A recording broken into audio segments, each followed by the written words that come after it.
আমন্ত্রণ ২১-এর রাতে আমাদের আজকের বিষয় নির্বাচন নিয়ে যত প্রশ্ন। আমাদের সঙ্গে স্টুডিওতে উপস্থিত আছেন সিনিয়র সাংবাদিক এ বি আজিজ। আজিজ ভাই, আপনাকে স্বাগত জানাচ্ছি। আমাদের সঙ্গে আছেন ইসলামী আন্দোলন বাংলাদেশের কেন্দ্রীয় সাংগঠনিক সম্পাদক শাহ ইফতেখার তারিক। তারিক ভাই, আপনাকে স্বাগত জানাচ্ছি। আসসালামু আলাইকুম। ওয়ালাইকুম আসসালাম। আমি প্রথমে আজিজ ভাইকে দিয়ে শুরু করতে চাই। আজকেও আমরা দেখেছি যে বিএনপির ভারপ্রাপ্ত চেয়ারপারসন তারেক রহমানের একটি বক্তব্য আমরা দেখেছি গণমাধ্যমে, যেটির প্রথম অংশ গতকালকে পেয়েছি, আজকে আমরা দ্বিতীয় অংশটা পেলাম। সেখানেও তিনি বেশ কিছু বিষয় নিয়ে কথা বলেছেন। দেশের রাজনীতি, জোটের অবস্থা কী হবে, আন্তর্জাতিক রাজনীতি, সব কিছুই তিনি স্পর্শ করেছেন এবং পরিষ্কার করে বলেছেন। আমি আজিজ ভাইকে দিয়ে শুরু করতে চাই। নির্বাচন নিয়ে যত প্রশ্ন, নির্বাচন নিয়ে কয়েকটি প্রশ্ন আমাদের, আপনারাও মুখোমুখি হন, আমাদেরকেও মানুষ বেশ কিছু প্রশ্ন জিজ্ঞেস করেন যে আসলে নির্বাচন নিয়ে কেন এখনো সংশয়, বা নির্বাচন হলে সেটি সুষ্ঠু হবে কিনা, বা সেটি জোটবদ্ধভাবে হবে কিনা, বা নির্বাচন হলে সেই নির্বাচিত সরকারের গতি প্রকৃতি কেমন হবে, এই বিষয়গুলি মানুষ আসলে জানতে চান। আজিজ ভাইকে আমি জানতে চাই, আসলে আপনার কাছে কি মনে হয় এই প্রশ্নগুলো মানুষের কেন? প্রশ্ন কারণ হচ্ছে যে ধরেন ঐক্যমত্য কমিশন একটা করা হয়েছে, সেখানে 30টি রাজনৈতিক দল অংশগ্রহণ করে এবং আলোচনা তারা যখন করে আমার কাছে মনে হয় পিছে তাকায় না। তারা মনে করে আমরা দেশের মালিক, অর্থাৎ ওনারা সিদ্ধান্ত নিলে জনগণ এটা অবধারিত তারা মেনে নেবে। ব্যাপারটা এরকম না। ওনারা ঐক্যমত্য হলে জাতি উদ্ধার হয়ে গেল, এরকম। এখানে কিন্তু আমার একটা প্রশ্ন, কারণ হচ্ছে মালিক কিন্তু উনি পলিটিশিয়ান, হ্যাঁ, আমরা দুইজন তো প্রফেশনাল, আমরা তো মালিক। অরিজিনাল মালিক হলে আমরা খাতহীন মালিক। আমরা রাজনীতিবিদরা আমরা যখন প্রতিনিধি তাদের নিযুক্ত করব, অর্থাৎ নির্বাচিত করে, তখন ওনারা আমাদের পক্ষে মালিক হবেন, কাজ করবেন। তো এখন এই যে ঐক্যমত্য কমিশনে যতগুলো ইস্যু সংস্কার প্রস্তাব নিয়ে আসছে, এই প্রস্তাবগুলো তো সামারাইজ করতে পারেনি, একটা করতে পারেনি, ঐক্যমত্য করতে পারেনি। কারণ কনসেপচুয়ালি ভুল যে 30টি দলের 30টি নীতি, 30টি আদর্শ, 30টি দল প্রত্যেক ইস্যুতে এক হতে পারবে না, সেখানে দ্বিমত থাকবে। এই যে প্রথম থেকে আমি অ্যাটিটিউডটা লক্ষ্য করেছি, 30টি দল প্রত্যেকটা ইস্যুতে একমত হতে হবে, এখানেই সমস্যাটা তৈরি হয়েছে। এই সমস্যাটাকে যদি ভিন্নভাবে দেখতো, যে আমার পক্ষে যে ইসলামিক আন্দোলন বাংলাদেশ, ধরেন জামাত ইসলাম, এরা তো দুইটাই ইসলামিক দল, এই দুই দলকে কি এক করা যাবে? আমরা ইসলামিক দলের দলগুলো তো প্রত্যেকেরই আলাদা আলাদা। আবার ধরেন ইসলামিক দলের সাথে বাম দল আছে, বিএনপি আছে, এক করা যাবে না। সুতরাং কোথাও কোথাও বিরোধ থাকবে, কিন্তু যেসব জায়গাগুলোতে নিতান্তই, ধরেন আমরা একটা গণতন্ত্র বিশ্বাস করি, ধরেন 24শে 5ই আগস্টের যে পরিবর্তনে ফ্যাসিবাদের বিলোপ চাইছে, এটা হলো রাজনৈতিক বক্তব্য, একটাই বক্তব্য। এর আগে কিন্তু কোটা সংস্কার ছিল। এই ফ্যাসিবাদের বিলোপ যদি তার বিপরীত শব্দগুলো দেখি, তাহলে একটা মানবিক বাংলাদেশ চাই, আইনের শাসন চাই, সুশাসন চাই, গণতন্ত্র চাই। এই তো মূল স্পিরিটটা, যেটা 71-এর মুক্তিযুদ্ধ তাই ছিল। ওটার সাথেও বৈষম্য হীন সমাজ চাইছি, তো পাকিস্তানিরা সব শোষণ করে নিল। তো এখানে কিন্তু সংস্কার কথাটা ছিল না। এই চারটে করতে গেলে ইতিমধ্যে 54 বছরের রাজনীতিবিদরা যে যা গার্বেজ তৈরি করেছে, হ্যাঁ, এটা সংস্কার না করলে এই গার্বেজ দূর হয় না, অর্থাৎ এই চারটে জিনিস আনা যায় না। এই জন্যই সংস্কার জনগণ মেনে নিছে, সংস্কার আপনি করেন। কিন্তু সংস্কার করতে এত বাহু শাখা প্রশাখা তৈরি করে ফেলছে যে এটাতে তারা নিজেরাই একমত হতে পারতেছে না। এখন এই ঐক্যমত্য কমিশনের যে, অর্থাৎ আমি যেটা বলতেছি, যে যেটাকে বলা হচ্ছে যে জুলাই সনদ, এই জুলাই সনদে কিন্তু ঐক্যমত্য হতে পারছে না। আবার দেখা যাচ্ছে অনেক ইস্যু, ধরেন ইসলামিক আন্দোলন বাংলাদেশ, তারা কিন্তু 1/11-এর সময় পিআর সিস্টেমে আপনার লিখিত দাবি করেছিল। আবার জামাত ইসলামের গোলাম আজম পিআর সেকশনের উপরে ইস্যুতে বইও লিখেছে। কিন্তু বিষয়টা হলো পিআর সিস্টেম নিয়ে একটা ইস্যু আছে। আর যাই হোক, আমি বলি মূল কথাই আমি বলি, যেখানে আপনার মূল কথা হলো জুলাই সনদ তৈরি করা। এটা সরকার এটাকে সমস্যায় তৈরি করে দিয়েছে, কারণ জুলাই সনদটা ছাত্ররা প্রথমে করা উচিত ছিল, ধরেন বোঝার ভুল ছিল। শহীদ মিনারে ঘোষণা দিতে চাইছে, সরকার দায়িত্ব নিছে, দায়িত্ব নিয়ে এটা আনতে আনতে এখন ঐক্যমত কমিশনে ঢুকাই দিছে। ঐক্যমত কমিশনে ঢুকায়া জুলাই সনদের আকাঙ্ক্ষার ভিতরে শুধু নাই, এখন রাজনৈতিক দলগুলোর ৩০ ধরনের আকাঙ্ক্ষার সাথে যুক্ত হয়ে গেছে জুলাই সনদ। এখন এই জুলাই সনদের ব্যাপারে গণভোটে ঐক্যমত হয়েছে, কিন্তু ঐক্যমত হয়েছে কিছু ব্যাপার আছে, তাহলে অনেকগুলো ইস্যু থাকবে এখানে, ধরো 84টা বিষয় যে একমত হয়ে গেছে। আসলে তাহলে গণভোট কি কয়টা জিনিসের উপর? না শুনি, 84টার ভিতরে 19টার ভিতরে নো কনফিডেন্স আছে, বিএনপির আপত্তি আছে। তা আপত্তি আপনি এইটার উপরে কেমনে করে সনদ করবেন? তাহলে তো এটা তো আপনার 12 কোটি ভোটারকে প্রশিক্ষিত করতে হবে যে এই সনদের ভিতরে কি আছে, 84টা কি আছে না জানি না। আপনার সবটারে যেখানে মানে অনাস্থা দেওয়া আছে যে সিদ্ধান্তের উপরে নো কনফিডেন্স দেওয়া আছে, সেটা সহ আপনি 84টা লিখে দিলেন, আপনি ইয়েস আর নো করেন। আমি তো 5টার ব্যাপারে ইয়েস করতে পারি, 10টার ব্যাপারে আপত্তি দিতে পারি। তো এটা তো প্র্যাকটিক্যাল হলো না, আমার বক্তব্য প্র্যাকটিক্যাল হলো না। তারপরে গণভোট করতে গেলে আবার বলা হয়েছে 2 রকম প্রস্তাব আছে, গণভোট করে তারপরে সংসদ নির্বাচন, 2 রকম কথা। আবার বলা হচ্ছে মানে সংসদ নির্বাচনের দিনই গণভোটের কথা বলছে বিএনপি, আবার জামায়াত ইসলামী বলছে যে আগে করতে হবে। এখন আমার বক্তব্য হলো গণভোটের সনদ পাশ করে না পাশ করে, ধরেন করলেও তো আলটিমেটলি সংসদে পাশ করতে হবে। তা আপনারা এখন গণভোটে একমত হয়ে সব স্বাক্ষর দিয়ে কমিটমেন্ট করতে পারেন না কেন? এটাও তো পারতেছেন না, অনেক জায়গায় একমত হতে পারতেছেন না। সুতরাং সমস্যাটা আমি মনে করব জুলাই সনদটা এখন সবচেয়ে বড় সংকট। এখন নতুন আরেকটা যেটা ইস্যুতে আসছিল, যেটা এখন আবার চাউর কম হচ্ছে, সেটা হলো ওই আপনার আনুপাতিক নির্বাচন, পিআর সিস্টেমের নির্বাচন। এটাও আমার কাছে মনে হয় একই মাত্রার। কারণ হচ্ছে একটা জরিপ, আমি কতটুকু বিশ্বাস করবো জানি না, জরিপ অধিকাংশ লোক বলছে যে পিআর সিস্টেম বোঝে না। কারণ এটা জরিপ এক এক রকম প্রতিফলন ঘটে না। জরিপে ধরেন প্রথম একটা জরিপ আসছিল, ওই ব্র্যাক আর সুজন মিলে করছিল, টেলিফোনে জরিপ হয় আমার জীবনে শুনি নাই। টেলিফোনে জরিপ করে একটা ঘোষণা করে দিয়েছে। বলেন তো দেখি, একটা দেশে রাজনৈতিক অস্থিরতা এমনিই চলছে, আপনি একটা জরিপ নিয়ে কাউর বাজায় দিছে এরকম। তো আমার বক্তব্য হচ্ছে যে রাজনীতিতে আমার কাছে শেষ পর্যন্ত পরে, ধরেন আপনি যেমন বিএনপির ভারপ্রাপ্ত চেয়ারম্যানের বক্তব্য দিলেন, সেটা কিন্তু ইন্টারভিউ, অর্থাৎ উনি স্পন্টেনিয়াসলি কথাটা বলেছে। সেই প্রসঙ্গে আমি আপনার কাছে আসবো, তারেক রহমানের বক্তব্য সম্পর্কে আপনার কাছে আর বেশ কিছু বিষয় আমি জানার আছে। আমি এ পর্যায়ে শাহ ইফতেখার তারিকের কাছে আসতে চাই। আজিজ ভাই বলছিলেন যে জুলাই সনদের উপরে বেসিক্যালি এখন নির্বাচন কি হবে, কি কোন পদ্ধতিতে হবে, সেটি এখন আটকে আছে। আপনার কাছে কি মনে হয় আসলে জুলাই সনদ ঝুলে আছে কেন? ধন্যবাদ আপনাকে। আমার আজিজ ভাইকেও ধন্যবাদ জানাচ্ছি, শুভেচ্ছা জানাচ্ছি, এবং সেই সঙ্গে যারা এই মুহূর্তে অনুষ্ঠানটি দেখছেন তাদের সকলকে ইসলামী আন্দোলন বাংলাদেশের পক্ষ থেকে আন্তরিক মোবারকবাদ জানাচ্ছি। আপনার প্রশ্নের উত্তর দেওয়ার আগে আপনি আজিজ ভাইকে যে প্রশ্নটি করেছিলেন যে মানুষের মধ্যে এখনো নির্বাচন নিয়ে সংশয় কেন দেখা যাচ্ছে, আমার কাছে মনে হয় একজন রোগীকে ডাক্তার বলে দিল যে আপনি সুস্থ, আপনি বাড়ি চলে যান, কিন্তু রোগীর স্বজন তার কপালে হাত দিয়ে দেখছে, রোগীর কপালে হাত দিয়ে দেখছে তার এখনো জ্বর আছে। তো ডাক্তার যতই বলুক সে সুস্থ, আসলে কিন্তু রোগী সুস্থ না, কারণ সে এখনো জ্বরাক্রান্ত। মানুষ এখনো নির্বাচনের পরিবেশ দেখতে পাচ্ছে না, এটাই হচ্ছে বাস্তবতা। আমি আপনার এই অনুষ্ঠানে যোগ দেওয়ার সময় আমি একটা ঘটনা দেখছিলাম সামাজিক যোগাযোগ মাধ্যমে। চাঁদাবাজির ব্যাপারে একজন ভুক্তভোগী সেনাবাহিনীর একটি গাড়ির কাছে গিয়ে সেনাবাহিনীর কাছে অভিযোগ করছিল। সেনাবাহিনীর সামনে তাকে বেধড়ক পেটালো চাঁদাবাজরা।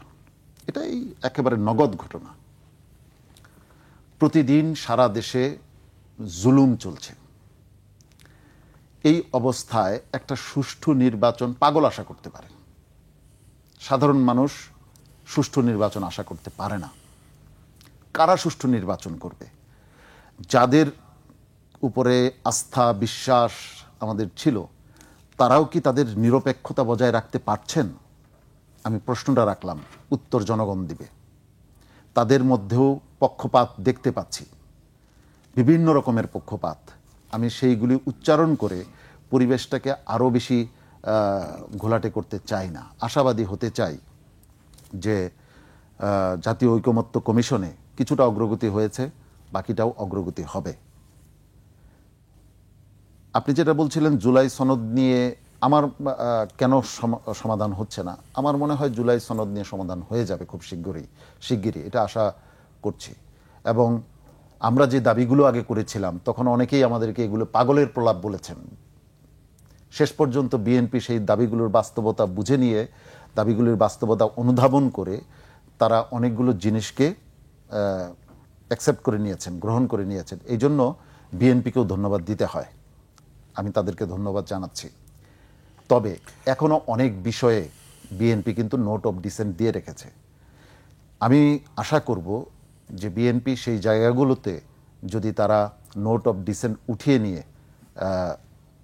সত্যিকারের একটা নতুন বাংলাদেশ দেখার জন্য এগিয়ে আসে, তাহলে হয়তো কিছুটা সমস্যার সমাধান হতে পারে। আমি তাহলে কি এটি কি আপনি বলছেন যে বিএনপির উপরই নির্ভর করছে জুলাই সনদের? অনেকটা আমি বলবো। কারণ হচ্ছে যে আমরা তো যে দাবিগুলো উত্থাপন করেছিলাম, এই দাবিগুলো একটাও আমাদের জন্য নয়। এখানে পিয়ার প্রসঙ্গ আসছে, সবাই পিয়ার প্রসঙ্গ, প্রথমে পিয়ার বোঝে না, তারপরে পিয়ার বুঝে, তারপরে অনেক কিছু দেখলাম তো, অনেক কিছু। পিয়ার কি আমাদের জন্য? পিয়ার হলে দেশের মানুষ লাভবান হবে। সকল সংকটের মূলে কয়টা জিনিস? বিএনপি থেকে তো বলা হচ্ছে পিয়ার আসলে আপনাদের জন্য, মানুষের জন্য না। আসছি সেই জায়গাটায়। আমাদের সকল সংকটের মূলে কি? ক্ষমতা লিপ্সা, প্রচন্ড রকমের ক্ষমতাবান হওয়ার আকাঙ্ক্ষা রাজনৈতিক দলগুলোর মধ্যে থাকে। কেন তারা এই ক্ষমতা চায়?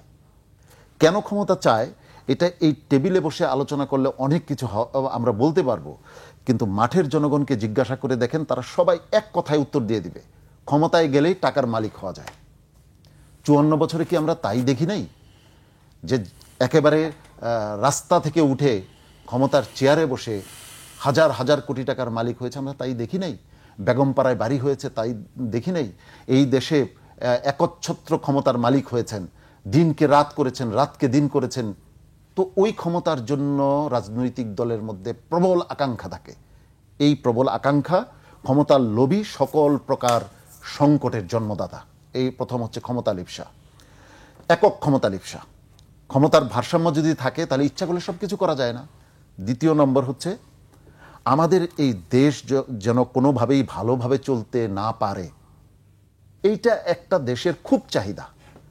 আমরা যদি সমৃদ্ধ হই, আমরা যদি উন্নত হই, আমরা যদি শক্তিশালী হই, তাহলে সেই দেশটি অস্তিত্ব সংকটে পড়ে যাবে বলে তারা মনে করে। যার কারণে তারা এই দেশের রাজনীতিবিদদের মাথা কেনে। এটা আমি প্রমাণ করতে পারবো না, কিন্তু জনগণের কাছে জিজ্ঞাসা করে দেখেন, জনগণ এক কথা এটা বলবে। ওই মাথা বিক্রি করা রাজনীতিবিদরা অন্য রাষ্ট্রের আগ্রাসনের কাছে তারা চায় যে এককভাবে তারা ক্ষমতায় যাক, তাহলে তারা যা ইচ্ছা তাই করতে পারবে। আমরা বলেছিলাম কি? আমরা বলেছিলাম যে পিআরের মাধ্যমে গেলে সকল রাজনৈতিক দলগুলো সংসদে যাবে, ক্ষমতার একটা ভারসাম্য তৈরি হবে। একা একা কেউ যা ইচ্ছা তাই করতে পারবে না। তখন অন্য রাজনৈতিক দলগুলো সংসদে সুনির্দিষ্টভাবে অবস্থান নিতে পারবে, শক্তিশালী অবস্থান নিতে পারবে। পিআরের সমস্যা কাদের? যারা 40% ভোট পেয়ে 100% ক্ষমতা এক্সারসাইজ করতে পারে, তাদের জন্য পিআর সমস্যা। আরেকটা পিআর সমস্যা কাদের? যাদের 1% ভোট নাই, তারা তো পিআর হলে মানে আরেক দলের মার্কা নিয়ে নির্বাচন করে, আপনি দেখেছেন যে এটা আর ব্যাখ্যা করার অবকাশ রাখে না, অন্য দলের মার্কা নিয়ে নির্বাচন করে ক্ষমতায় অধিষ্ঠিত হয়, অথবা পরে টেকনোক্র্যাট মন্ত্রী বানিয়ে দেওয়া হয়। এই সমস্ত দলগুলি এবং যারা 30% 40% ভোট পাওয়ার আশা করে, তারা এই দুইটা পক্ষ চায় না।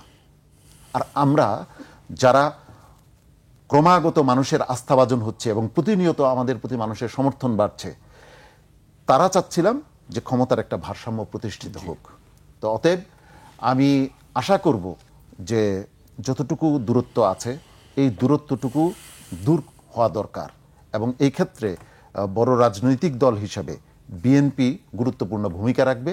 না হয় আগামীতে বিএনপির ভূমিকা নিয়ে নতুন প্রজন্ম হয়তো প্রশ্ন তুলতে পারে। জি, আজিজ ভাই, আমরা শুনছিলাম শাহেদ থেকে তারিকের বক্তব্য শুনছিলাম, অনেকটা বলছিলেন যে বিএনপির উপরে নির্ভর করছে আসলে যে জুলাই সনদের ভবিষ্যৎ, জুলাই সনদটা কি হবে কি হবে। আপনি কি মনে করেন আসলে কি বিএনপির উপরে, বিএনপির পক্ষ থেকে তো আমরা জানি যে বেশ কিছু ছাড় দেওয়া হয়েছে? না, আমি বলি যে তারেক ভাই যে প্রশ্নগুলো উঠছে, ধরেন চাঁদাবাজি আছে বাংলাদেশ, সেটি পরিবেশের কথা কিন্তু বলছিলেন। চাঁদাবাজি না, পরিবেশের এটার কারণটা হচ্ছে রাজনীতিবিদরা এখন রাজনীতিকে ইনকামের উৎস মনে করে। একটা ব্যবসায়ী যেমন করে, আপনি চাকরি করেন, চাকরি করলে বেতন পান, উনি রাজনীতি করলে টাকা কামাইতে পারেন। ঠিক, এই হলো মূল। যতক্ষণ পর্যন্ত এই টাকার উৎস রাজনীতি করলে এটা বন্ধ না করা যাবে, ততক্ষণ পর্যন্ত এটা চলবে। যেমন চাঁদাবাজির কথা বলে, চাঁদার অনেক নাম আছে এখন। চাঁদা কেউ নিলে হয় চাঁদা, কেউ নিলে হয় হাদিয়া, কেউ নিলে হয় ডোনেশন, কেউ নিলে হয় অনুদান, এরকম নামকরণ হয়ে গেছে চাঁদা। কেউ পিছে নাই, কম আর বেশি কেউ পিছে নাই। হ্যাঁ, সবাই আছে, সবাই আছে। এবং এমনও আছে যে ধরেন আপনার স্কুল দখল করে, স্কুল দখল করে ফেলতেছে, মিটিং করতে চায়, অফিস বানাতে চায় স্কুলের কম্পাউন্ড, এরকমও করতেছে। সুতরাং এটা হলো একটা। দুইটা হলো যে বিএনপি বড় দল, বিএনপি বরাবরই যেটা বিএনপি নীতিগত একটা অবস্থান নিয়েছে, সেখানে কিন্তু আমি একমত যে আপনার সরকার গঠনের সময় সমস্যা হয়েছে। তখন যদি এটা বিপ্লবী সরকার বলতো, বা তখন যদি এটা জাতীয় সরকার তৈরি করতো, তাহলে একরকম হতো। জাতীয় সরকার করলে সবাই মিলে চিন্তা করতো, বিপ্লবী সরকার হলে সংবিধান স্থগিত করে যাইছে তাই করতে পারতো। কিন্তু আমি তো উপস্থিত ছিলাম, এই রাষ্ট্রপতির কাছে ওত দিয়েছে সংবিধান সমুন্নত রাখতে। 106 অনুচ্ছেদে আপনার নিচে সুপ্রিম কোর্টের ভার্ডিক্ট নিয়েছে। তো এটা তো একটা সাংবিধানিক সরকার, যদিও এগুলো নিয়ে প্রশ্ন আছে। কারণ আপনি দেখেন সুপ্রিম কোর্টে 106 অনুচ্ছেদ অনুযায়ী যে মতামত নেওয়া হয়েছে যে অন্তর্বর্তীকালীন সরকার এটা ডক্টরিন অফ নেসেসিটি, এটা বৈধ চালাইতে পারে। কিন্তু শিশির মনির ঐক্যমত কমিশনে বক্তব্য তুলেছে যে সেনানিবাসে এই প্রধান বিচারপতি সহ সব অবস্থান ছিল ওখানে, আশ্রয় নিয়েছিল, কোনো উকিলের স্বাক্ষর নাই। হ্যাঁ, এখন প্রেস সেক্রেটারি নাকি সরকারের পক্ষ থেকে বলা হয়েছে যে অ্যাটর্নি জেনারেল মুভ করছে এটা। প্রেসিডেন্ট যে এটার ওপিনিয়ন চাইছে তার কোনো ডকুমেন্ট নাই। হ্যাঁ, তো তারপরেও আমি বলবো প্রেসিডেন্ট যেহেতু বলছে রাষ্ট্রের, আপনি দেখেন শেখ হাসিনা এসে হোসেন মোহাম্মদ এরশাদ এবং শহীদ প্রেসিডেন্ট জিয়াউর রহমানের কিছু কিছু জায়গায় রেখে দিছে, কিছু জায়গায় বাতিল করছে, কারণ সরকারের ভ্যাকুয়াম তৈরি করা যায় না। অর্থাৎ আপনি যদি একটি জায়গায় ছেড়ে দেন, যে সরকারে আসবে, ইসলামিক আন্দোলন বাংলাদেশও যদি সরকারে আছে, সরকারের পরিচালনায় যেখানে গ্যাপ থাকবে সেটাকে ঠিকই আইনে কাঠামো দিয়ে সেটাকে পূরণ করবে। তো আমার বক্তব্য হচ্ছে যে বিএনপি বড় দল, বিএনপি বড় আগের থেকে ঘোষণা করছে যে যারা তাদের সাথে আন্দোলনে থাকবে তাদের নিয়ে ইলেকশনের পরে একটা জাতীয় সরকার করা হবে তাদেরকে নিয়ে। আমি ইতিমধ্যে যেটা জেনেছি, পত্রিকায় এসছে যে ওনাদের সাথে যে দলগুলো আছে ইতিমধ্যে অনেকেই হয়তো একটা দুটো পাবে, নেগোশিয়েট করবে, কেউ 20 টাকা 15 টাকা করে নাম সাপ্লাই দিয়ে দিছে বিএনপির কাছে, তারা এই ইলেকশন করতে চায়। হ্যাঁ, এবং যেহেতু প্রমাণ নাই বলতে পারবো না। এখন কিন্তু আপনি রাজনৈতিক দলগুলোর আন্দোলনের চেহারাও খেয়াল করে থাকেন, আমার তো মনে হয় যে ডক্টর মোহাম্মদ ইউনূসের কথা প্রতিফলিত হতে পারে যে বিশ্বের সেরা নির্বাচন বাংলাদেশে হতে যাচ্ছে। আমার মনে হয় সবাই যদি সিট ভাগাভাগি করে নেয় তাহলে তো কোনো সমস্যা নেই, সব ইলেকশন ফকফকা। তাহলে তো সেই আগের মতনই হয়ে গেল। না না না, আগের মতো বিরোধী দল কোথায় থাকবে? না না, আগের মতো না, বিরোধী দল বানাই নেবো। আপনারা 30টা দিলাম, ওনারে 30টা দিলাম, 20টা দিলাম, আরেকজনকে 10টা দিলাম, এরকম দিলাম। তাহলে তো বিরোধী দল থাকবে না। শেখ হাসিনা বিরোধী দল অলিখিত ছিল, বিএনপি বিরোধী দল বলা হইতো, যদিও বিএনপি সরকারে ছিল না, ইলেকশনে ছিল না। কারণ বিরোধী দল পার্লামেন্টে কোনো বিরোধী দল ছিল না, জাতীয় পার্টি যেটি ছিল সেটিও সরকারের অংশ হিসেবে, যার ফলে শেখ হাসিনা ইচ্ছে করে সে আমি ডামি বানায় নিজে অন্যদেরকে যারা জিততে পারে ওদেরকে দূরে রেখে ইলেকশন করে নিছে। ওই ইলেকশন আর এই ইলেকশন, ধরেন এই 30 দল আছে, 30 দল ঐক্যমত্য কমিশন করতেছে, ঐক্যমত্য হচ্ছে না, ওই তলে তলে আমরা জনগণ কিচ্ছু জানলাম না, ইলেকশনে ঐক্যমত্য করে নিল, ইলেকশন করে ফেলল। এই 30 দলের মধ্যে থেকে কি একটা অনুপাতিক হারে তাদেরকে আসন দেওয়া হবে? অনুপাতিক হারে কিন্তু আবার সমস্যা আছে এখানে, এখন নিয়ে চিন্তা আছে। দেখেন আমি দেখছি পত্রিকায় আসছে তো, যে পার্টি একটা সিট পাবে না ইলেকশন করলে জীবনেও একটা সিট পাবে না আপাতত, হ্যাঁ তো 15টা সাহেব হয়েছে বিএনপির কাছে জমা দিছে, 15টা সিট দিবে কোত্থেকে বলেন? এখানে ঐক্যমত হবে না। দেখেন হওয়া কঠিন, কিন্তু তলে তলে গোপনে গোপনে হইতে পারে, বলা তো যায় না। যে আমি 15টার জায়গায় হয়তো 2টা 3টা বা একটা 2-3টা দিল। ধরেন 300 সিট আছে পার্লামেন্টে, 300 সিট আছে, হ্যাঁ, উচ্চ কক্ষেও তো ধরেন আরো 100 কত 105টা মানে 5 হয়েছে, মহিলা আছে 50টা, হ্যাঁ, তাই সিট কত হইলো এগুলো তো কাউন্টে আনবেন।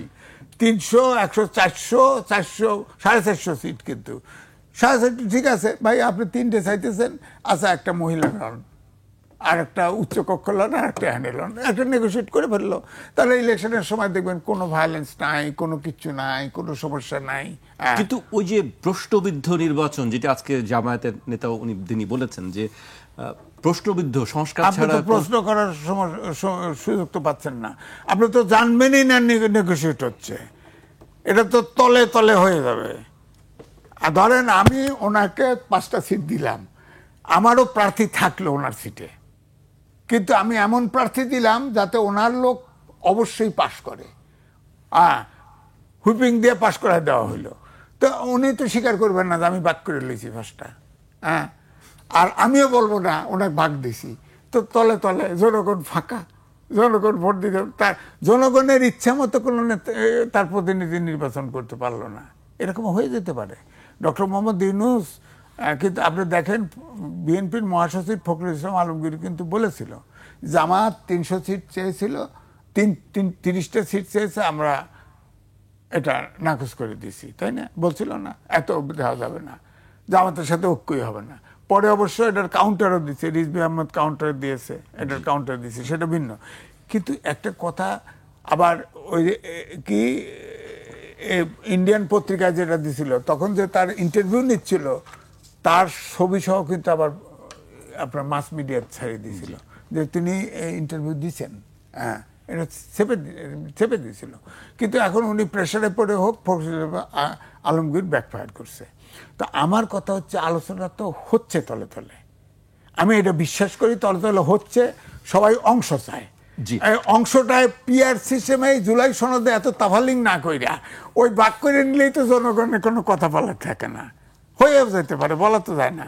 কারণ রাজনীতিতে আপনি দেখেন এখন ধরেন তারেক ভাই বলতেছে যে পিআর সিস্টেম হলে ছোট পার্টি উপকৃত হয়, বা সবাই একজন হবে না, স্বৈরাচার হবে না বা ক্ষমতাবান হবে না। আবার এও বলা হয় ঐক্যমত কমিশনের স্প্রেডশিটেও পিআর সিস্টেম ছিল না, দাবি ওনাদের দাবি আমি আগেই করেছি, উনি দাবি আগেই করছিল, এটাও ঠিক। কিন্তু ঐক্যমত কমিশনের জোরে সোরে এই আলোচনায় এজেন্ডা ছিল না, নতুন আলোচনা। সরকার যে সংস্কারগুলি করতে চায় তার ভিতরে পিআর সিস্টেম আলোচনা তাদের মাথায়ও ছিল না। তখন যেটা আলোচনার এজেন্ডা নির্ধারিত করা হয় সেখানে পিআর সিস্টেম ছিল না, কিন্তু ওনাদের ডাকে প্রথম মাঠে নামতো, এখন তো মাঠে আসে। তো ব্যাপারটা আবার এভাবে জনমনে এটা ধারণা যে ওনারা যখন যদি ওয়েস্টমিনিস্টার সিস্টেমে ইলেকশন করে, তাহলে দেখা গেছে জামাত ইসলাম একবারে একটা ভাইছে আর একটা তিনটে ভাইছে, এবার নেই 10টা ভাইব। কিন্তু পিআর সিস্টেমে করলে তো উনি গড়ে তো ধরেন যদি 20%ও সিট পায়, তাহলে কত সিট পায়? বেশি হয়ে যাবে তখন। তো এটা ধারণা হয়েছে যে বেশি সংখ্যক সংসদে যাওয়ার জন্য পিআর সিস্টেমে, এই আলোচনা তো বাজারে আছে, তাই না? সুতরাং আমার বক্তব্য হচ্ছে, ব্রিটেনে গণতন্ত্র আছে, সেখানে রাজা আছে, রানী আছে, রানী ছিল, রাজা আছে, রাজা গভর্নমেন্ট ভেঙে দিতে পারে, সেখানে গণতন্ত্র নিয়ে তো প্রশ্ন আসে না। সেখানে তো লিখিত কনস্টিটিউশনও নাই।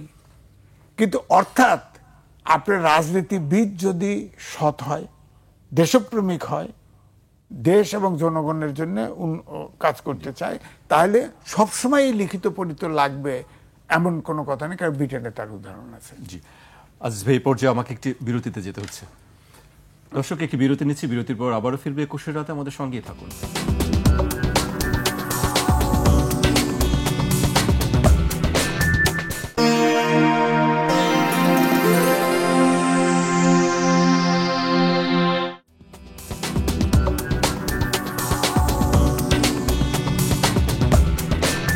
বিরতির পর আবারও স্বাগত, আপনারা দেখছেন 21 রাত।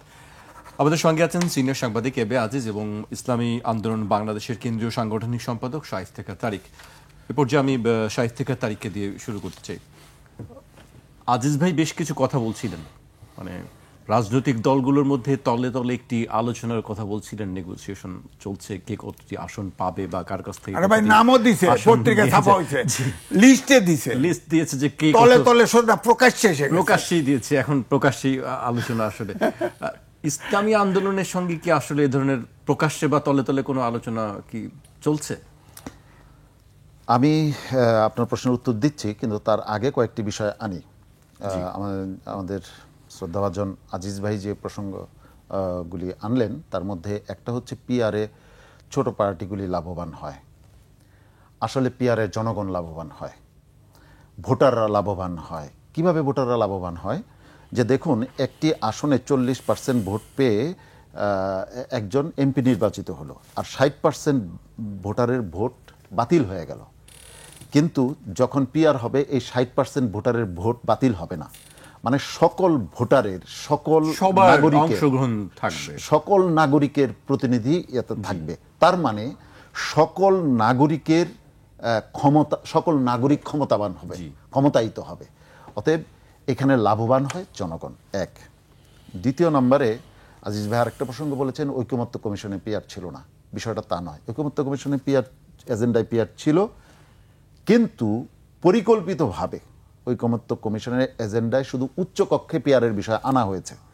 আমরা প্রথম থেকেই জোরালোভাবে এই দাবি করে আসছিলাম যে এখানে আপনারা এজেন্ডায় নিম্নকক্ষ এবং উচ্চকক্ষ রাখুন, আমরা আমাদের যুক্তিতর্ক তুলে ধরি, যদি আলোচনার প্রেক্ষিতে সেটা বাতিল হয় আমরা মেনে নিব।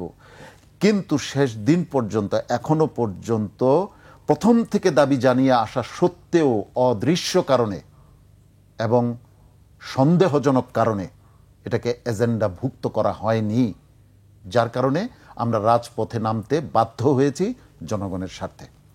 তৃতীয় নাম্বার, বেশি সংখ্যক এমপি যাওয়ার জন্য এই পিআরের বিষয়।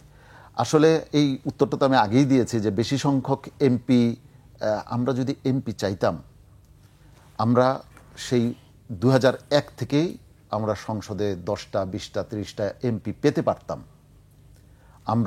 আমি আনুষ্ঠানিকভাবে চ্যালেঞ্জ দিয়ে বলি যে প্রতিবার আমাদের কাছে বিভিন্ন রকমের অফার এসেছে, কিন্তু ইসলামী আন্দোলন বাংলাদেশ দ্ব্যর্থহীন কণ্ঠে বারবার ঘোষণা করেছে আমরা ক্ষমতার, মানে বোঝাপড়ার ক্ষমতার রাজনীতি করি না। এবারও কি কোনো অফার এসেছে? যদি এসেও থাকে ইসলামী আন্দোলন বাংলাদেশ সেটাকে ঘৃণা ভরে প্রত্যাখ্যান করবে। কারণ ইসলামী আন্দোলন বাংলাদেশ ক্ষমতার রাজনীতি করে না। ইসলামী আন্দোলন বাংলাদেশ সুনির্দিষ্ট একটা আদর্শ প্রতিষ্ঠার জন্য আন্দোলন করে, জনগণের ভাগ্যের পরিবর্তনের জন্য আন্দোলন করে। সেটা যদি অন্যের করুণা নিয়ে, আমি একটা ছোট্ট ঘটনা বলি। রাসূল করিম সাল্লাল্লাহু আলাইহি ওয়াসাল্লামকে মক্কায় অফার দেওয়া হয়েছে যে আপনি হবেন আমার রাষ্ট্রের নেতা, আপনি হবেন এই আমাদের যে মানে অর্থ মন্ত্রণালয়ের, তার জিম্মাদারিও থাকবে আপনার কাছে। তিনি রাজি হননি। তৃতীয় নাম্বার, আপনার যদি চিকিৎসার প্রয়োজন হয় সেই চিকিৎসার ব্যবস্থাও আমাদের রাষ্ট্রের পক্ষ থেকে করা হবে। রাসূল সাল্লাল্লাহু আলাইহি ওয়াসাল্লাম আল্লাহর ওহীর প্রেক্ষিতে প্রত্যাখ্যান করেছেন। কেননা যদি আমরা বড় পরিবর্তন চাই, আপোষকামিতার রাজনীতির মধ্য দিয়ে সেই বড় পরিবর্তন আমাদের দ্বারা হবে না। আমাদের জীবন যৌবন, আমাদের শ্রম শক্তি, মেধা, অর্থ সবকিছু ইসলামী আন্দোলন বাংলাদেশের সদস্য, কর্মী এবং নেতারা এই জন্য ব্যয় করে। আমরা একটা বড় পরিবর্তনের জন্য কাজ করছি এবং সেই বড় পরিবর্তনের পথে সংগ্রামের মধ্য দিয়ে আমরা দুনিয়া এবং আখিরাতে সাফল্য চাই। আমি আসি, পরবর্তী আরেকটা প্রসঙ্গ এসছে যে অনেকে তালিকা জমা দিয়েছে, 10টা 20টা 30টা তালিকা জমা দিয়েছে। হ্যাঁ, তালিকা তারাই জমা দেয় যাদের আসলে জনগণের প্রতি কোনো কমিটমেন্ট নাই। যাদের জনগণের প্রতি কমিটমেন্ট থাকে, আমি আমার কাজ বলে যাব, আমি আমার কাজ করে যাব, প্রচলিত যে ব্যবস্থায় আছে সেই ব্যবস্থায় আমার দাবিকে হয়তো উপেক্ষা করা হবে, আমার দাবিকে হয়তো অবজ্ঞা করা হবে, আমাকে হয়তো একেবারে কর্নার্ড করা হবে, কিন্তু তাতেও আমার কিচ্ছু আসে যায় না। একদিন জনগণ বুঝতে পারবে, সেদিন জনগণ আমাদের সাথে ঐক্যবদ্ধ হবে। আমরা সেই চূড়ান্ত ক্ষণের দিকে এগিয়ে চলেছি। আসছি সর্বশেষ একটা কথায়, যে জুলাই সনদে বিএনপি সব মেনে নিয়েছে, এখন আর বিএনপির মানার মতো কিছু নেই। দেখেন, উচ্চকক্ষে পিয়ার সিদ্ধান্ত হয়েছে জাতীয় ঐকমত্য কমিশনে, জি, বিএনপি সেখানে নোট অফ ডিসেন্ট দিয়ে রেখেছে। তারা উচ্চকক্ষেও পিয়ার চায় না, তারা কি চায়, নিম্ন কক্ষের একটা রেপ্লিকা হোক উচ্চকক্ষ। পিয়ার কিন্তু তারা চান। পিয়ার ওনারা বোঝেন না বিষয়টা এমন না, যদিও এটা ওনারা বলেন ইয়াতে, কিন্তু ওনারা পিয়ার চান। বলছেন পাবলিক রিলেশন পিয়ার। তো ওনারা উচ্চকক্ষে পিয়ার চাচ্ছেন, নিম্ন কক্ষের রেপ্লিকা জনগণের ভোটের মূল্যায়নের মাধ্যমে, জনগণের ভোটের আনুপাতিক হারে উচ্চকক্ষে প্রতিনিধি নির্বাচন করার, এটাতে ওনারা নোট অফ ডিসেন্ট দিয়ে রেখেছেন। নোট অফ ডিসেন্ট মানে হচ্ছে তারা যদি ক্ষমতায় যান, তারা যদি রাষ্ট্র ক্ষমতার অধিকারী হন, তাহলে তারা এটা বাস্তবায়ন করবেন না। কিন্তু আমি এখানে প্রশ্ন করে রাখছি আজকে, আপনার মনে আছে বিচারপতি খায়রুল হক, যে তত্ত্বাবধায়ক সরকার ব্যবস্থা যখন বাতিল হলো, তখন সম্ভবত 4 জন বিচারপতি একমত হলেন আর 3 জন নোট অফ ডিসেন্ট দিলেন, কিন্তু সিদ্ধান্ত কিন্তু 4 জনের পক্ষেই ছিল। জাতীয় ঐকমত্য কমিশনে সংখ্যাধিক সকলে, বিএনপি এবং আরো 2-1টা পার্টি ছাড়া সবাই উচ্চকক্ষে পিয়ারের ব্যাপারে কিন্তু সিদ্ধান্ত নিয়েছে। অতএব উচ্চকক্ষে পিয়ার এটা তো বাস্তবায়ন হয়ে গেছে, বাকি রয়ে গেছে শুধু নিম্নকক্ষে পিয়ার, সেটাও আশা করি হবে ইনশাআল্লাহ। সাংবিধানিক প্রতিষ্ঠান এবং সংবিধিবদ্ধ প্রতিষ্ঠানগুলোর নিয়োগের ক্ষেত্রেও বিএনপির নোট অফ ডিসেন্ট আছে। আমরা বলেছি এগুলি হতে হবে সকল দলের একটা মানে অংশগ্রহণে এই নিয়োগটা হতে হবে, একক মানে মূল দল যেন নিয়োগ না করে, তাহলেই ফেসিবাদ আবার ফিরে আসবে। আজিজ ভাই যে কথাটি বলছিলেন বিরতির আগে, যে আসলে সব দল মিলেই কি আসলে আগামী সরকার দেখতে পাবো আমরা, এরকম কোনো সম্ভাবনা কি আছে 6 থেকে তারিখ? সব দল মিলে আমি এমন কোনো দেখি না। কারণ হচ্ছে আমরা তো নষ্ট রাজনীতির অংশ হব না। সব দল মিলে হলে কি সেটি নষ্ট হবে? এটা যদিও প্রশ্নটা আপনার বুঝতে হবে যে আসলে কিভাবে হচ্ছে। যদি এটা বোঝাপড়ার হয় যে আপনাকে কিছু দিলাম, আপনাকে কিছু দিলাম, আপনি চুপ থাকেন, সেটি বলছিলেন, এটা হলে ইসলামী আন্দোলনের বাংলাদেশে একেবারে তৃণমূল পর্যায়ের একজন সদস্য সে দাঁড়াবে। আমরা সেই আদর্শ অনুসরণ করি। ওমর রাদিয়াল্লাহু তাআলা আনহুকে দাঁড়িয়ে বলেছিল, আপনার বয়ান, আপনার বক্তৃতা শুনবো, কিন্তু তার আগে জবাব দেন আপনার এই পোশাকটা আপনি কিভাবে পেলেন। আমরা আমাদের তৃণমূল সদস্য থেকে কর্মী সারা দেশের যা আছে, কোনো বোঝাপড়ার রাজনীতি আমাদের পক্ষে সম্ভব না। হ্যাঁ, দেশের কল্যাণে, জাতির কল্যাণে যদি কোনো আদর্শিক লক্ষ্যে এগিয়ে যাবার জন্য কোনো জায়গায় আমাদের কোনো ভূমিকা রাখার প্রয়োজন হয়, নিশ্চয়ই আমরা সেটা স্বচ্ছতার সাথে মানুষের সামনে উপস্থাপন করব। এই পরিস্থিতিতে আমরা এই সিদ্ধান্ত গ্রহণ করছি। জি, আজিজ ভাই। না দেখেন, আমি এখানে একটু আমার পিআর সিস্টেমের আইডিয়াটা বলি। আমি সমকালে বিরাট স্টোরি আমার ধারণা প্রথম লিখেছি। সেখানে আমি প্রথম শর্তই দিয়েছি যে উচ্চ মানের গণতন্ত্র লাগবে এবং দেশপ্রেমিকতা লাগবে, তাহলে পিআর সিস্টেম এবং স্থানীয় সরকার ব্যবস্থা শক্তিশালী হ্যাঁ প্রয়োজন। তো এটা এখন পিআর সিস্টেমে ধরেন এটা একটা সিস্টেম, এই সিস্টেমে পজিটিভ দিক হচ্ছে যে সরকার গঠন করবে সে যাতে তার মতো করে, আমাদের দেশে যেহেতু স্বৈরাচার তৈরি হয়েছে শেখ হাসিনা, এই উদাহরণের কারণেই যাতে সে এককভাবে কিছু না করতে পারে, তাকে ঠেকানো যাবে। আর ছোট দলগুলোও আংশিক কিছু সিট পেতে পারে। তো এবারে কিন্তু অন্য দলের নির্বাচন করার স্কোপ নাই, যার যার প্রতীকে রাজনৈতিক দল হলে যেটা নিবন্ধিত দল তার প্রতীকে ইলেকশন করতে হবে। এটা বোধহয় পাস হয়নি পিআর সিস্টেমে, পিআর সিস্টেমে হ্যাঁ করা হয়েছে। তো আরপিওতে আপনি তো ইলেকশন কমিশনকে ভায়োলেট করতে পারবেন না। নির্বাচনে যেতে হলে আপনার পার্টির প্রতীকে আপনাকে ঐক্যবদ্ধ হলেও, ধরেন জোট করলেও যার যার প্রতীকে তার ইলেকশন করতে হবে। আপনি ভোট একে অপরকে দেন না। আগে যেমন জোট হলে বা আপনি ধরেন বিএনপির সাথে আপনি জোট করলেন, সব পার্টি গিয়ে ধানের শীষে ইলেকশন করলো বা হাত পাকা ইলেকশন করলো। এটা বোধহয় পাস হয়, এটা আরপিও হিসেবে মনে হয় এখনো আসে না, একটা প্রস্তাব ছিল সম্ভবত। আরপিওতে আমার কাছে ধরা আছে সব, মানে মোবাইলে ধরা আছে। আরপিও এটা কি নতুন করা হয়েছে? আছে এটা আছে, আপনি আরপিওটা দেখে নিন, আছে আরপিও। আজিজ ভাই, এইটার বহু সুরত আছে, মানে যারা এইটা করতে চায়, এইটা আপনার দলের আগের দিন সদস্য ফরম পূরণ করে আপনি ওই মার্কা নিয়ে নেবেন। যারা অন্যের মার্কায় করতে চায়, যাদের আত্মসম্মান মানে এইভাবে দিতে চায়, কতভাবেই বিকানো না যায়। না, এখন ধরেন কথার কথা আমি নির্বাচন করতে চাইলাম, হ্যাঁ, আপনার পার্টির থেকে নমিনেশন দিয়ে আপনার হাত পাকা নিয়ে আমি ইলেকশনে নেমে গেলাম, অর্থাৎ আপনার পার্টির লোক হিসেবে করলাম। কিন্তু আপনি যদি হাত পাকার ইসলামিক আন্দোলনের লোক হই, নেতা হই বা সদস্য হই, আমি পার্টি ঐক্য হলেও আমি অন্যের প্রতীকে ইলেকশন করতে হবে, ওই প্রতীকে ইলেকশন, অর্থাৎ জোট করলেও করতে হবে। এখন পিআর সিস্টেমে আমি বলি, একটু বলে নেই ব্যাপারটা হলে, আমি উদাহরণ দিছি, ব্রিটেনে সংবিধান নাই কিন্তু রাজা আছে। আপনি দেখেন সরকার আছে, প্রধানমন্ত্রী আছে, কিন্তু রাজার ক্ষমতা কিন্তু অপরিসীম, সরকার ভেঙে দিতে পারে। সেই দেশে লিখিত কোনো কনস্টিটিউশন চলছে। আমেরিকাতে আপনি দেখেন একটা স্টেটে পপুলার ভোটে একটি ভোট বেশি পাইলে সব প্রতিনিধি তারা সে পেয়ে যায়, এটাই হিসাব। কিন্তু মেনে যাচ্ছে তো, কারণ দেশের স্বার্থে তারা মানছে তো, কারণ তাদের বলা হয় যে পরাশক্তিগুলোর একটা ডিপ স্টেট আছে, তারা উপরে প্রেসিডেন্ট প্রধানমন্ত্রী যাই হন কেন না ডিপ স্টেটকে ভায়োলেট করে কিছু করতে পারেন না। আমাদের দেশে পলিটিশিয়ানরাই হচ্ছে ডিপ স্টেট, পলিটিক্যাল নেতা, একক নেতাই ডিপ স্টেট হয়, যার করে হেডি ফাইনাল। সুতরাং এই ভারতেও আপনি দেখেন নরেন্দ্র মোদী কিন্তু সবকিছু করতে পারে না, তার ভিতরে সবগুলো ডিপ স্টেট আছে, এটা পরাশক্তি, উদীয়মান পরাশক্তি এদের থাকে। তো এখন আমি আমাদের দেশে বলছি যে আমাদের দেশে ধরেন বিএনপির সাথে একটি দল ছিল, আমি নাম বলবো না, তাকে সিগন্যাল দেওয়া হয়েছিল যে আপনি অমুক জায়গায় আপনাকে ছেড়ে দেওয়া হবে, বাস উনি হয়ে গেছে বাঘের বাচ্চা, চলে গেছে, ধাওয়া খাইছে। আরে প্রত্যেকটা বিএনপি 5টা-6টা করে নেতা আছে ইলেকশন করার জন্য, 17 বছর ইলেকশনে মাঠে নামতে পারেনি, ধাওয়া খাইছে, এখন উল্টে গেছে, হ্যাঁ এখন পিআর সিস্টেমের পক্ষে, হ্যাঁ এখন বিরোধী দলে আছে। এগুলো আমি বলছি, এ দল বন্ধ করতে চায়, ও দল বন্ধ করতে চায়, মারপিট খেলেও করতে চায়।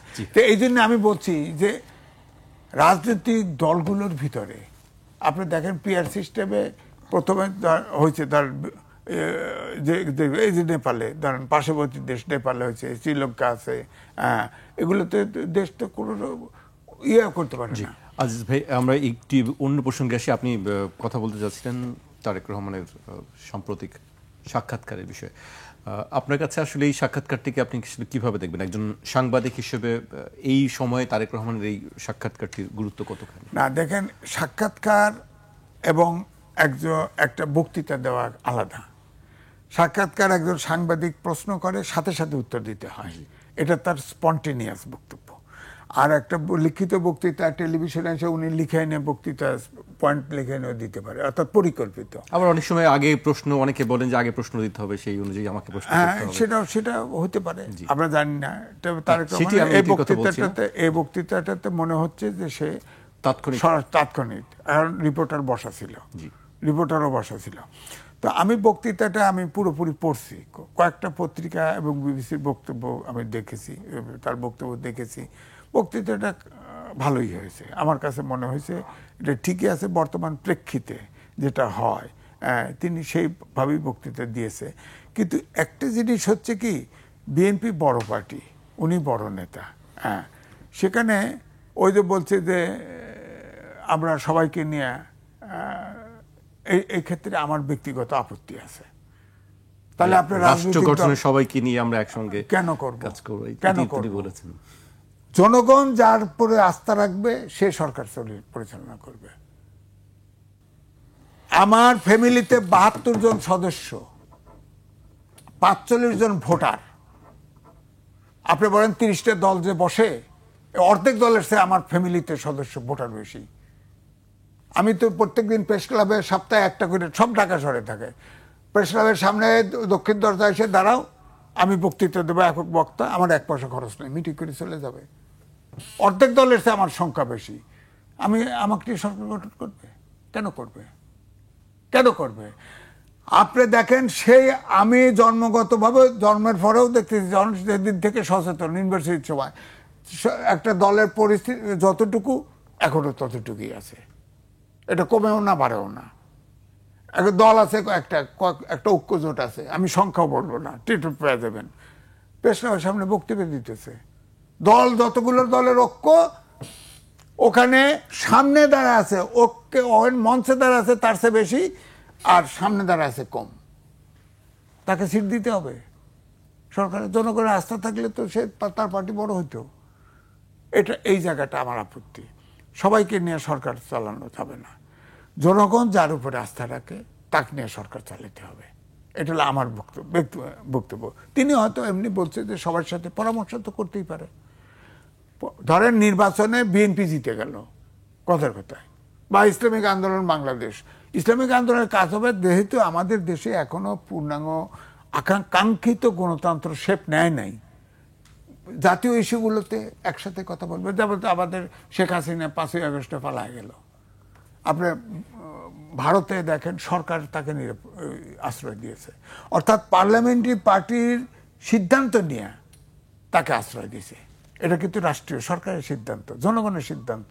কারণ পার্টি অপোজিশন রাহুল গান্ধী বৈঠকে বলছে না, বসে দিছে না। আমার কথা হচ্ছে জাতীয় ইস্যুগুলোতে অবশ্যই যে সরকারে থাকবে সবগুলো দলকে আলোচনা করা উচিত। জাতীয় ইস্যুতে তো এক একজন এক একভাবে চিন্তা করতে পারে। আমার বক্তব্য ওই জায়গায় যে জাতীয় ইস্যুতে, যেগুলো জাতীয় ইস্যুতে, এখন রোহিঙ্গা ইস্যু জাতীয় ইস্যু, আপনি সবার সঙ্গে কথা বলেন, আপনি পোর্ট দিয়ে দিবেন বিদেশিরে, আপনি জাতীয় ইস্যু কথা বলেন। আপনি তো লন্ডন থেকে আজকে এসেছেন, মানে তারেক রহমানের সঙ্গে আপনার কি কোনো নির্বাচন নিয়ে কোনো বিষয়ে কথা হয়েছে? না, আমি ব্যক্তিগত, আমার ছেলের ওয়াইফ ফ্যামিলি থাকে, তাদের কারণে আমার ফ্যামিলি গেছে আমার সাথে। ব্যক্তিগত সফর ছিল। আমি তারিক ভাইকে দিয়ে শেষ করতে চাই। আসলে তারেক রহমানের এই সাক্ষাৎকারটাকে আপনি একজন রাজনীতিবিদ হিসেবে আসলে কিভাবে দেখছেন? তার এই সাক্ষাৎকারের কোন অংশটি কি আপনার মনে হয় যে এটি সবচেয়ে ভালো মনে হয়েছে আপনার কাছে? বা আপনি যেমন আজিজ ভাই বলছিলেন যে সব রাজনৈতিক দলের বিষয়ে তিনি এই জায়গাটিতে দ্বিমত করেন, আপনার কাছে কি এরকম কোনো কিছু মনে হয়েছে কি? আসলে ভালো, উনি অনেকদিন পর সংবাদ মাধ্যমে বক্তব্য রেখেছেন, ওনার ইতিবাচকতাকে আমি সাধুবাদ জানাই। কিন্তু খুব গভীরভাবে বিশ্লেষণ করলে নতুন কোনো আশার আলো দেখতে পাই নাই। উনি এত বড় একটা রাজনৈতিক দলের প্রধান, আশা করছিলাম যে আরও দেশের মানুষের জন্য আরও বড় ধরনের কোনো দিক নির্দেশনা এবং মানুষ আশাবাদী হবে এমন কিছু পাওয়ার। যাই হোক, সেটা হয়তো প্রশ্নের কারণে বা অন্যান্য কারণে হয়তো হয় নাই। সেই বিষয় নিয়ে আমি খুব বেশি কথা বলতে চাচ্ছি না এই মুহূর্তে। যদি উনি নিজেকে একটু বলি, উনি একটা প্যারাতে কিন্তু ওই শহীদ প্রেসিডেন্ট জিয়াউর রহমানের মতো কোন কোন এই দেশে শিক্ষা, কৃষি থেকে শুরু করে কোন কোন সেক্টরে কাজ করলে দেশ উন্নত হবে কথা কিন্তু বলেছে। হ্যাঁ, এটা বলেছেন। আরেকটা বিষয় হচ্ছে যে ওনাকে কিন্তু, উনি যদি ক্ষমতায় আসেন, এবং প্রশ্ন থেকেই আমরা জানতে পারলাম যে সম্ভবত উনি যদি বিএনপি ক্ষমতাসীন হয় তাহলে হবেন উনি সেই ক্ষমতাসীন দলের প্রধানমন্ত্রী, একটা ইঙ্গিত ওই সাক্ষাৎকারে ছিল। ওনাকে অনেক বড় চ্যালেঞ্জ মোকাবেলা করতে হবে, যেটা স্বাধীনতার পর থেকে কোনো শাসককে কোনো প্রধানমন্ত্রীকে এত বড় চ্যালেঞ্জ মোকাবেলা করতে হয়নি। অতএব সেই চ্যালেঞ্জ ওনাকে মোকাবেলা করতে হবে। আমি আসি অন্য জায়গায়।